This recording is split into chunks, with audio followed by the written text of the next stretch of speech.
तो चलिए आइए आज के इस 10th क्लास के बेच में आपका स्वागत और देखने का प्रयास करेंगे। ये लेक्चर नंबर आपका 8 होगा और देखने का प्रयास करेंगे। काफी ही इम्पोर्टेंट और काफी एग्जाम के दृष्टिकोण से ये टॉपिक जो है ना हो जाता है काफी इम्पोर्टेंट। तो देखने का प्रयास करेंगे और आसान तरीके से इस चीजों को समझने का प्रयास करें। दिमाग को क्लास में खोल के बैठे, है ना, इसीलिए क्योंकि ये तुम्हारे कॉन्सेप्ट पर आधारित होगा और अगर अभी सुन लेते हैं इस सारे कहानी को तो ये तुम्हें याद हो जाएगा। अब वरना अगर नहीं सुनते हैं तो ये सवाल ये टॉपिक तुम्हें रट्टा मार मार के जो है ना हालत खराब हो जाएगा, रट्टा मारते मारते, लेकिन ये याद नहीं रहने वाला है। तो इसीलिए क्या करेंगे, इस चीजों को पहले समझने का प्रयास करें। अगर समझ जाते हैं तो ये टॉपिक तुम्हारे लिए बेहद आसान हो जाएगा। तो चलो देखने का प्रयास करें। कहता है अवतल लेंस।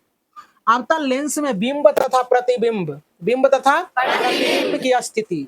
तो अवतल लेंस में बिंब तथा प्रतिबिंब की स्थिति ये कहता है, बिंब का मतलब होता है वस्तु, बिंब का मतलब वस्तु। जैसे हम लोग आईना के सीधे भाषा में समझने का प्रयास करें कि हम लोग आईना प्रतिदिन देखते होंगे, देखते हैं ना, ऐसे करके आईना के सामने खड़ा हो जाते हैं तो हम हो गए बिंब और उसमें जो बन रहा है फोटो उसको कहते हैं प्रतिबिंब। Is that clear? तो चलो देखो इस चीजों को, आप बिंब और प्रतिबिंब तो समझ में आ गया होगा। कहता है जब वस्तु, ये है मान ले कि यहाँ इस सब वस्तु को अभी पता नहीं है, अनंत में है वस्तु। जब वस्तु अवतल लेंस के अनंत पर हो, कहाँ बच्चे? अनंत पर हो, तो उस वस्तु का प्रतिबिंब जो है ना फोकस पर बनता है। देख रहा है फोकस यही ना है, फोकस बनता है। यह प्रतिबिंब काल्पनिक, सीधा और वस्तु से बहुत छोटा, बहुत छोटा बनता है। यानी हो सकता है कि कल्पना करो कि कितना बड़ा वस्तु रहा होगा, है ना, उसका प्रतिबिंब क्या एकदम छोटा सा, एक बिंदा सा। बहुत बड़ा विशाल वस्तु अगर रहा होगा तो उसका भी प्रतिबिंब एकदम छोटा बिंदु सा बन गया ना। अब जरा सा देखने का प्रयास करो, ये क्या है, ये आपतित प्रकाश की किरण है और यहाँ से बर्तन के बाद इधर चली गई, इधर चली गई, और उसी प्रकार से सेम नीचे भी है, उसी तरह से, है ना बच्चे। अब देखो जरा सा, अब हम जानते हैं कि जब दो प्रकाश की किरणें कटेगी तब ये प्रतिबिंब बनेगी, है ना, कटेगी तब प्रतिबिंब। लेकिन यहाँ देख रहे हैं, अगर इधर से देखने का प्रयास कर रहे हैं तो दूर दूर तक ये भी नहीं कटने वाला, ये भी नहीं, ये भी नहीं, ये भी, ये अपने दुनिया बसा रहा है, उधर टेढ़ियाल जा रहा है, ये भी टेढ़ियाल इधर आ रहा है, वो टेढ़ियाल उधर जा रहा है। तो कभी कटेगा क्या? कट सकता है क्या? कटने का कल्पना कर सकते हो क्या?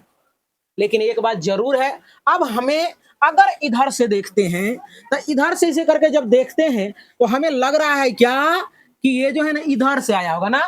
तो इसीलिए हमने क्या किया, इसको इधर पीछे के तरफ बढ़ाया, इसको पीछे के तरफ बढ़ाया, इसको पीछे के तरफ बढ़ाया, इसको पीछे के तरफ बढ़ाया, तो मुझे ऐसा एहसास हुआ कि ये इस बिंदु से गया होगा ना, इस बिंदु पर आके मिल रहा है। इसलिए अब देख रहे हैं, कल्पना किए, कल्पना, इसलिए काल्पनिक, क्या काल्पनिक। डॉटेड लाइन से जब ये बनेगा तो वो हो गया क्या, काल्पनिक। तो इसीलिए अब कहेगा कि जब अवतल लेंस में, जब अवतल लेंस में वस्तु अनंत पर होता है तो उस वस्तु का प्रतिबिंब क्या होता है, फोकस पर बनता है। और वह प्रतिबिंब क्या है, बड़ा है कि छोटा है?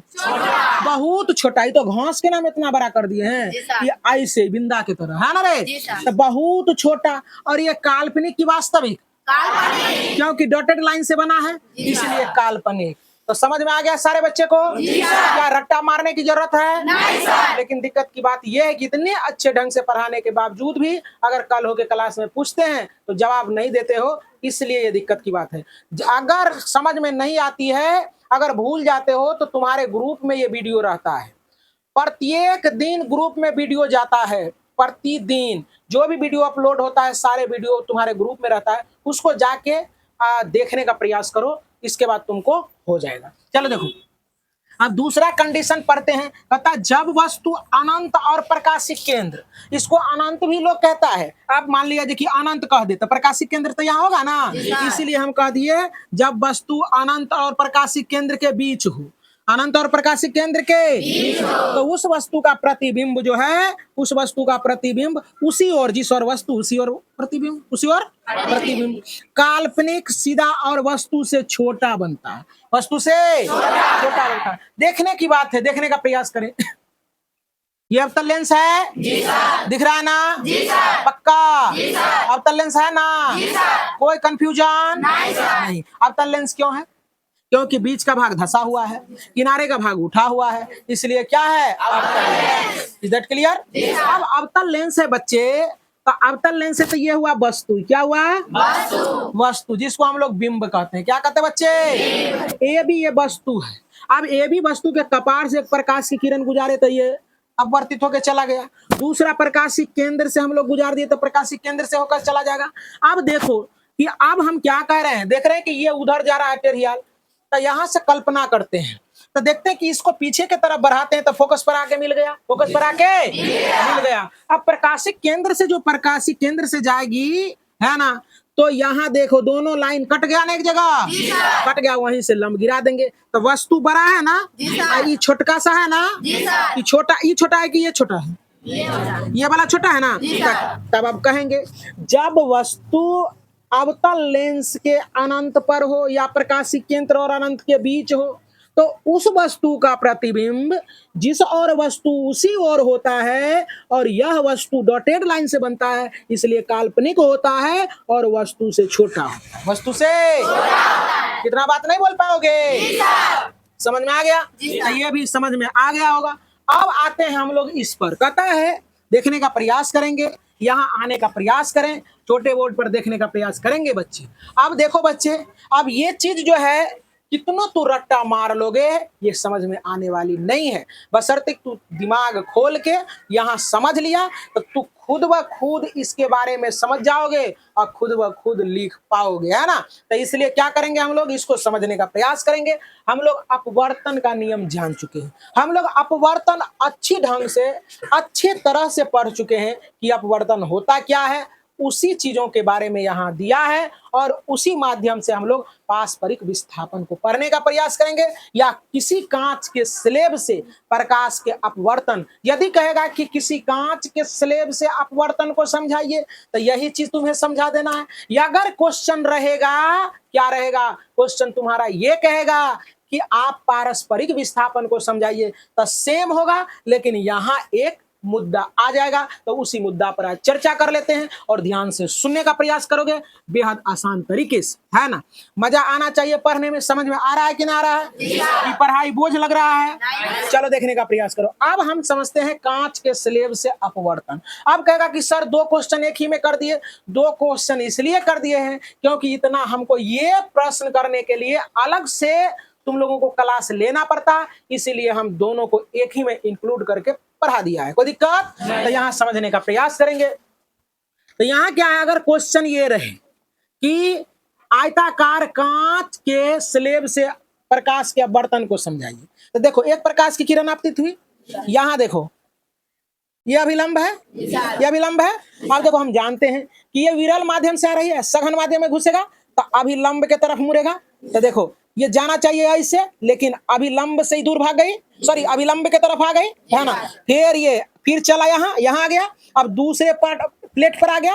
अब क्या है, इधर विरल माध्यम है, इधर क्या है, ये हो गया अभिलंब। अब क्या करेगा, यहाँ से ये क्या करेगा, जैसे इसको खुला जगह मिला अभिलंब से दूर भाग गया, अभिलंब से। सही बात है सर जी, विपत्ति होता है तो लोग साथ रहना चाहता है, विपत्ति खत्म ओकरा छोड़ के भागे ना भागेगा। जैसे अभी तू लोगों को मैट्रिक पास करना, इंटर पास करना है, जो है सो बिट्टू है सर जी, है ना, जो है सो बिट्टू। क्या प्रणाम करना, क्या सर जी का बड़ाई करना है, बिट्टू सर जी ऐसे, बिट्टू सर जी वैसे, एकदम ले धांग खसंगा कर रहा है, एकदम प्रणाम करेगा बढ़िया से, है ना। और जब यही नौकरी हो जाएगा, है बिट्टू सर जी कुछ है, कुछ नहीं ना, क्योंकि जरूरत निकल गया। लेकिन ऐसा नहीं करना चाहिए, ऐसा कभी भी नहीं करना चाहिए, चाहे तुम कितना बड़ा इंसान बन जाओ। तो वही एग्जाम्पल दे रहे थे कि यहाँ देखो ये सघन माध्यम है तो विपत्ति में है, समझना है। सघन माध्यम मतलब विपत्ति है, तो इसलिए अभिलंब का सहारा लेना चाह रहा है। अभिलंब का सहारा लिया मतलब अभिलंब की तरफ आ रहा है तो सहारा न लिया। अब यहाँ विपत्ति खत्म, अभिलंब से दूर भाग रहा है, दूर भाग गया ना रे, भाग रहा है ना। तो इसी को कहते हैं कि कांच से अपवर्तन को समझाइए। तो समझ में आ गया? यही डायग्राम समझा कि नहीं समझा तू लोग? अब इसी में समझ लेते हैं पारस्परिक विस्थापन क्या। ये क्वेश्चन एक अलग होगा, है ना। ये कांच के स्लेब के लिए बना लेना और पारस्परिक विस्थापन के अलग लिख। तो यही हो गया पारस्परिक विस्थापन। अब देखो पारस्परिक विस्थापन के लिए क्या होगा बच्चे, पारस्परिक विस्थापन के लिए ये होगा बच्चे कि यही चीज एक प्रकाश की किरण आई और इसको जाना चाहिए ऐसे, लेकिन अभिलंब के तरफ ये क्या हो गया, झुक गया, इधर आ गया।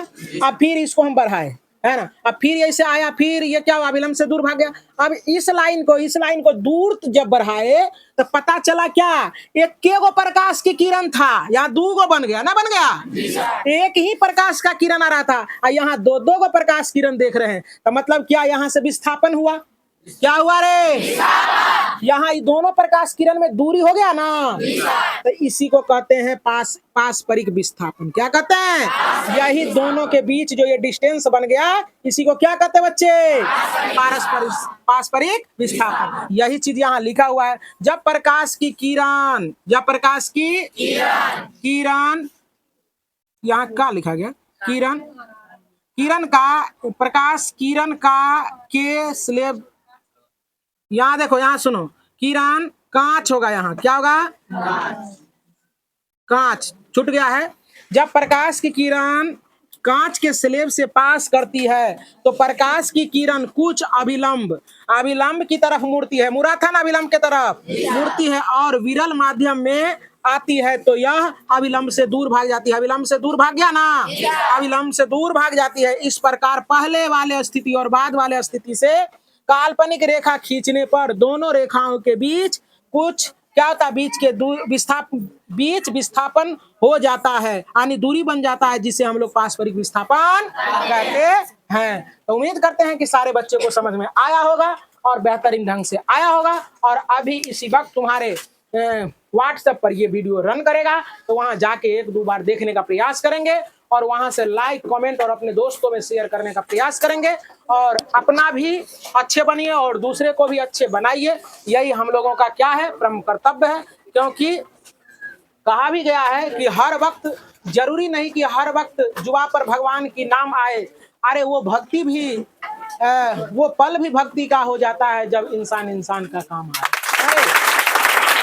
इसीलिए इंसान के काम तुम लोग तब आओगे जबकि अपने दोस्तों के पास ये शेयर कर दोगे। बहुत बहुत धन्यवाद। अब नेक्स्ट क्लास कल करते हैं।